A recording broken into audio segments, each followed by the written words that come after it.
Bonjour, bonsoir amis du trading, on se revoit comme toutes les semaines pour un petit débrief de marché.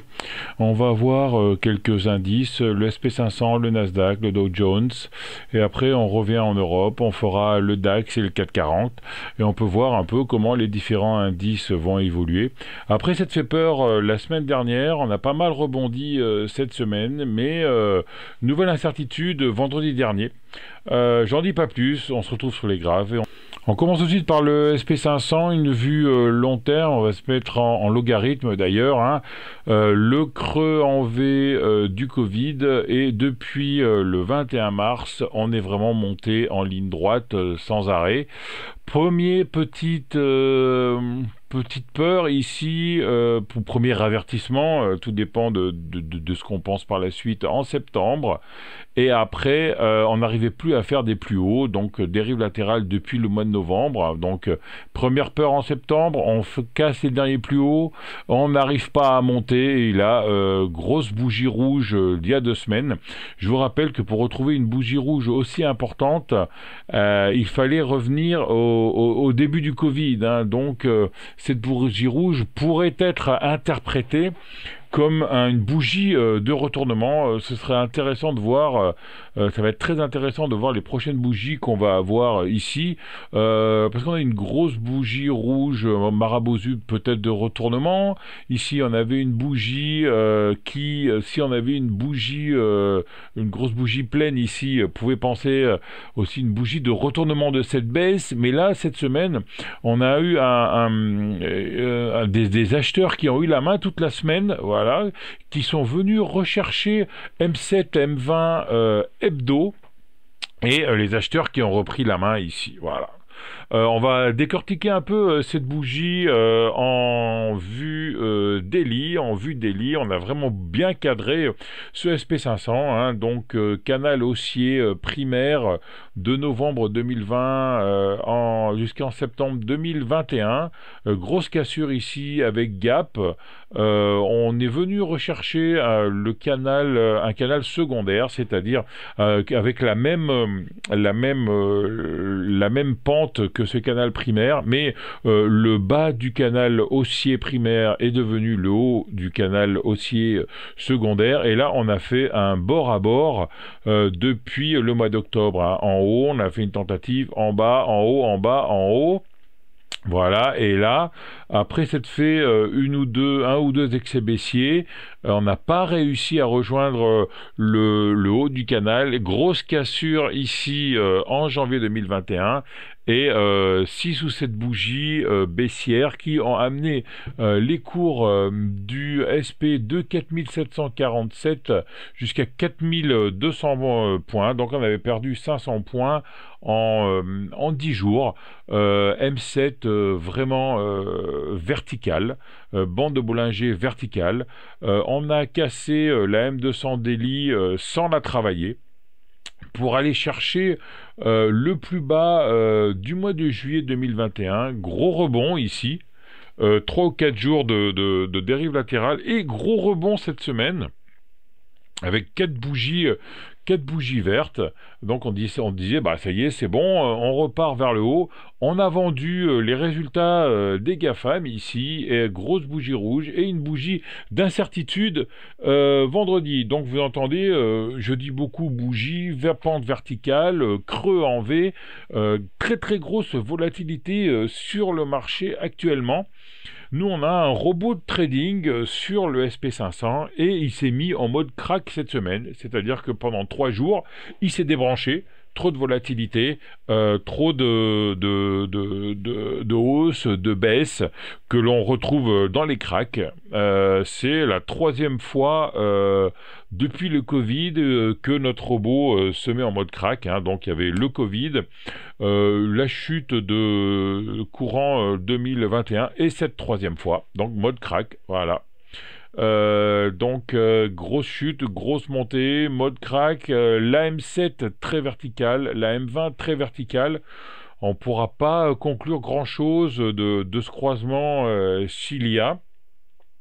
Maintenant, en Fibonacci, qu'est-ce que ça nous dit? Je prends le dernier plus haut, le dernier plus bas, et on voit qu'on a retracé exactement les 61,8. Donc, Première vague de baisse, retracée, consolidée, donc on pourrait repartir maintenant sur une deuxième jambe de baisse à suivre, hein. Soyez prudents vraiment sur ce marché, hein. Nasdaq maintenant, Nasdaq donc la hausse que depuis le 29 octobre. Ici le range court terme qu'on a eu entre le 27 octobre 2021 et le 15 janvier 2022 où on n'arrivait plus à monter, hein. Et là, cassure de ce bas de range le 14 janvier et des bougies rouges, rouges, rouges, rouges, la bolle inférieure verticale, la M7 verticale, la M200 qu'on a passée sans la travailler. Et on a rebondi sur aucun niveau important ici, aucun niveau chartiste important ici, si peut-être cette zone qu'on avait travaillée en avril 2021 et qu'on avait travaillé avant ici en février 2021. Voilà. Creux en V. On pensait que ça allait repartir. On est revenu faire le pullback sur la M21, mais très violemment, hein. Très gros chute, très gros retour. Bébé abandonné du matin ici. Gros gap ici. Et donc, on pourrait très bien repartir dans l'autre sens, comme on a fait cette correction ici. On va prendre toute la baisse ici et on voit qu'on a consolidé mercredi dernier les 50% de Fibonacci de cette baisse. Donc soyez prudents. Les indicateurs montrent beaucoup de volatilité et au niveau chartiste, on a eu un rejet, que ce soit sur le SP ou le Nasdaq, sur des niveaux de Fibonacci très importants. Passons maintenant sur le Dow Jones. Le Dow Jones, lui, il est carrément presque en range depuis le mois de mai. Il a quand même fait des hausses ici, mais on est toujours revenu travailler cette trendline des 34 700 points. On l'a travaillé une fois ici, 2 fois, 3 fois, 4 fois, 5 fois, 6 fois, 7 fois, 8 fois, 9 fois, une quinzaine de fois durant toute l'année 2021. Et là, cassure de la M200 ici, hein, donc la M200, je vous rappelle, c'est vraiment, pour les trend followers, c'est la fin de la tendance haussière, donc casser la M200.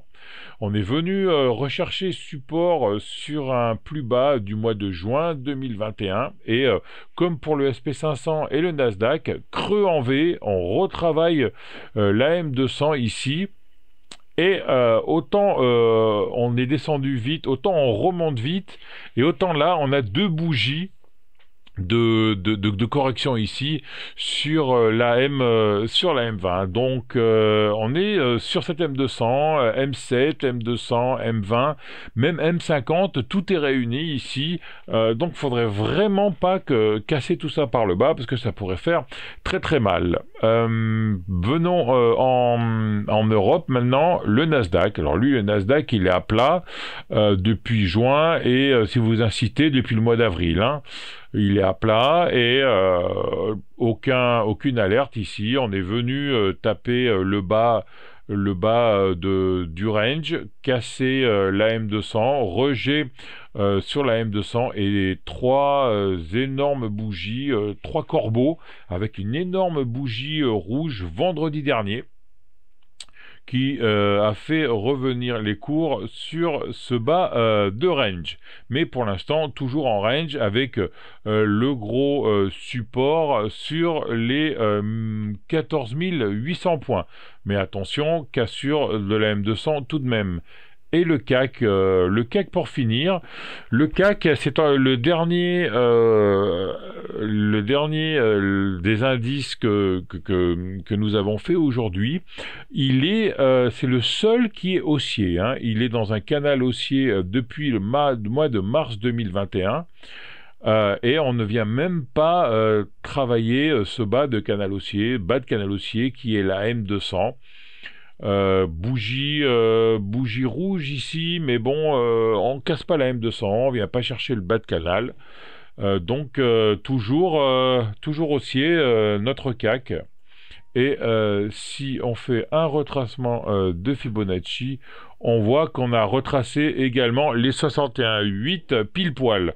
Donc probablement un retour sur la M200 et ce bas de canal. Et il faudra faire attention ici à la réaction de notre indice. Voilà, amis du trading, c'était 10 de Pépitor pour ce petit débrief des indices de la semaine. Faites attention à vous, faites attention à votre money management. Très très grosse volatilité actuellement sur le marché, comme vous avez pu le voir, des M7 qui se retournent comme ça en étant complètement vertical vers le bas, puis complètement vertical vers le haut. Ça c'est très peu vu. Le robot de trading, vous savez, nous on est sur un robot de trading, il a été en mode crack cette semaine, c'est-à-dire que la volatilité, il a dépassé la volatilité maximum sur le SP500. Donc la dernière fois qu'il avait dépassé cette volatilité, c'était pour le Covid. La crise du Covid, il l'avait dépassé aussi une fois il y a en 2021, je me souviens plus quand exactement. Mais bon, c'est quand même quelque chose d'assez rare, il doit le dépasser une fois par an. Donc soyez très prudents. Voilà. Et comme d'habitude, si vous avez aimé, laissez vos commentaires, mettez un pouce bleu, abonnez-vous à la chaîne. Et puis la semaine prochaine, ciao à tous, amis du trading.